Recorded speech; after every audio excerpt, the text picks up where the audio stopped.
Тя не пише. Тя се движи грациозно по хартията с думи като ювелирна сладост, родена от любов. Маргарита. Гласът ти е кинжал, който разчленява човешкото сърце. В едната половина обич, в другата поверие. Носи думи като броеници на опърлената си душа. Всяка рима и е изкупление, всяка строфа кръв.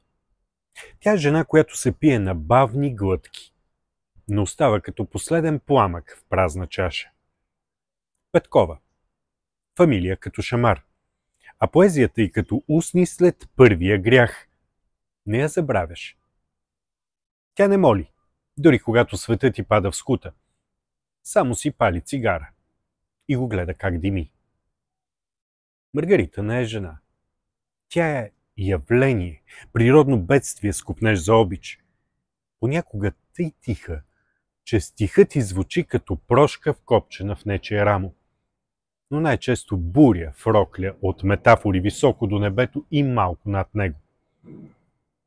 Тя не се извинява, че е силна. Нито, че старее красиво, като извор, който всеки жадува и купнее да отпие.